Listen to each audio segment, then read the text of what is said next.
Hello. Welcome back to the Paradox Podcast. I'm your host, Rose. And today I kind of thought we would chat about something a little more low key, as the youngins are calling it, as the youngins are saying. I thought we would talk about relationships. That's kind of a funny little topic that's kind of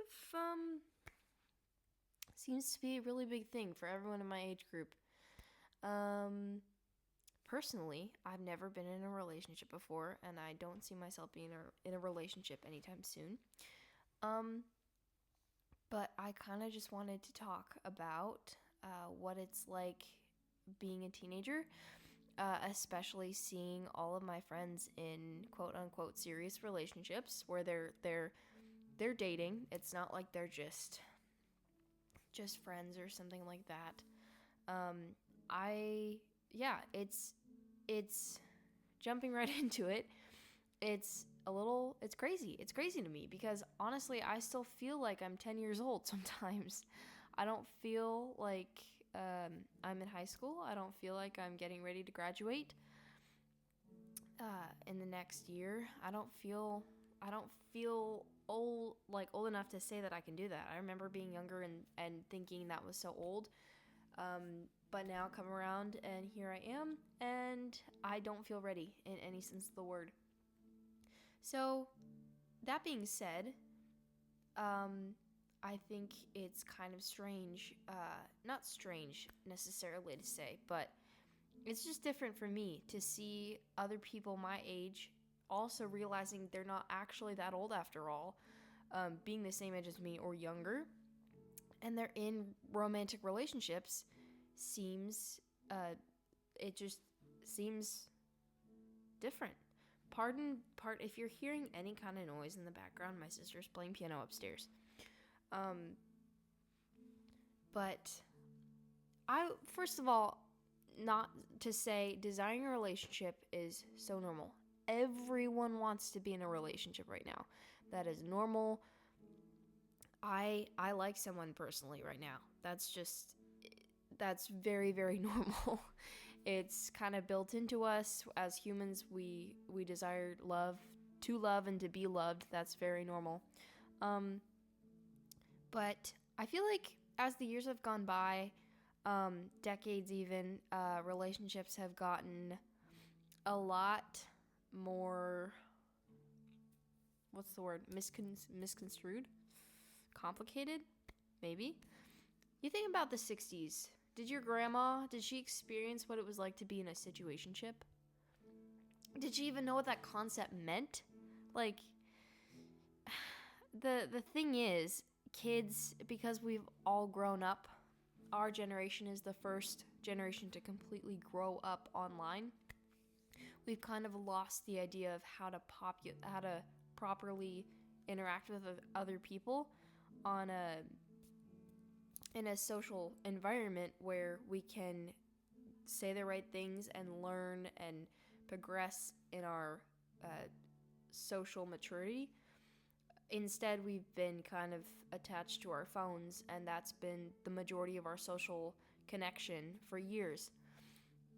So a lot of people will get into relationships or situationships with people online, over Snapchat, over Instagram. Like when you've never even met this person, you've never talked to them in real life before. It's literally just over the screen, and that's what the relationship is. Guaranteed there are situations where that does work out and the adults meet and there becomes a relationship from that point, which is kind of crazy to me. Like that's the thing that makes me feel like, okay, technology isn't that bad. You find a great person for you over online. Crazy, right?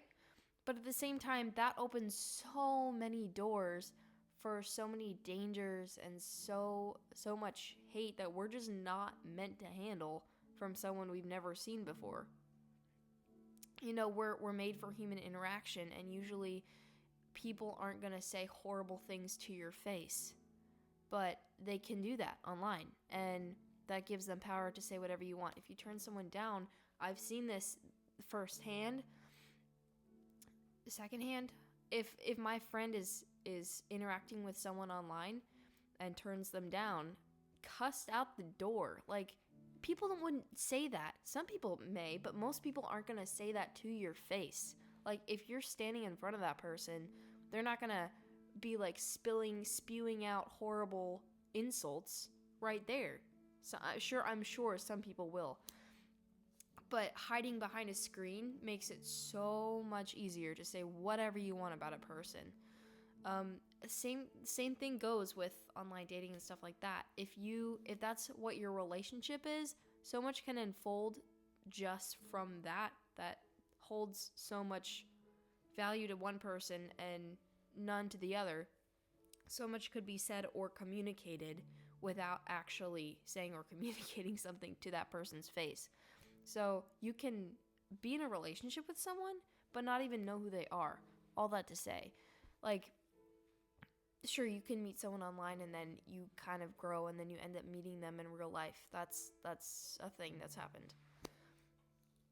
But all that to say, growing up online really has changed how kids interact in person, and a lot of the adults in the Gen Z, that whole platform, this whole generation, the adults from there, Gen Z starts in 1995, so they're definitely adults, have lost the ability to know how to flirt with each other. Not that that's a skill needed to survive, but it definitely moves things along and helps you to get to know the person. But like we've just lost the ability to know how to talk to people. Like, if you want to get to know someone, if you want to be in a relationship with someone, you need to be really good friends. That's going to be the basis for what a relationship is. Do I have any experience on this topic? No. So why am I talking to you about it? I don't know. I just have thoughts, and I like to talk in front of a camera sometimes. All that to say, from my limited experience on any kind of relationship, a friendship is really important to know how to talk to someone, how to relate to someone. Obviously, I don't need to be in a relationship to know that you need to be able to talk to someone, communicate, and relate to the person that you're dating. That's really important. So if you can't do that because you've lost the ability to communicate with people and relate to people, that's a problem. And then relationships are going to be so much more confusing and convoluted. You're not going to know what you're in. That's why, oh my goodness, situationships, like, I can't tell you how many times I've heard that, whether it be from friends or on the internet. Is that even a thing? Is that even a thing? Like, if you're in a situation, no. If you're in a situation in which the person, like, it's so unclear. For girls, if a guy's just like, oh yeah, you want to hang out? Can I get your Snapchat? Biggest red flag. Say no, please. If they're just going to ask for pictures of your face and not even talk to you, what is this? And you're gonna give that? You're gonna oblige them? You're gonna go back, send pictures of your face to each other and, oh yeah, so cool, look, they snapped me, I'm gonna snap them back. At least, please, get on a first name basis. Tell them what you like. Share some hobbies, interact. Ask for their number, please. Call them, for Pete's sake. Stuff like that. But yeah, I just think, hangouts are crazy. Asking someone to hang out, like, go on a date. Don't hang out. No, don't invite your buddies over. Get to know the person. Get to know the guy. Get to know the gal. It's not that hard. All that to say, desire to know the person for who they are. Be friends with them. That's so important. But I think, honestly, relationships are just kind of something that have gone downhill. You know, in the 60s, it wasn't something like that. You know, guys had girlfriends at a very young age, but it wasn't so confusing, you know? They were together. It wasn't like the lack of communication wasn't the same. I'm saying the same thing over and over again. I'm just recycling the same sentence. My apologies. You hopefully doubtfully maybe you can understand what I'm trying to say. Basically, communicate with other people. Get out there, make friends. If you're feeling stuck, like you're lonely, if you're not in a relationship and you want to be in a relationship, you're not going to get the kind of relationship that you're desiring if you don't make friends with people. You can't do that from over your phone. You can't make friends by sending pictures of your face to each other. You can get to know really well what they look like in different circumstances, but you're not going to know them for who they are. Genuinely, learning who people are, learning about people, and getting to know them for who they are has been it's genuinely a God-given blessing to be able to fellowship and communicate with other people. Use that gift. Don't give it up for a screen. I kind of forgot what the point of this was. I think it was relationships. I don't know where I was going with that.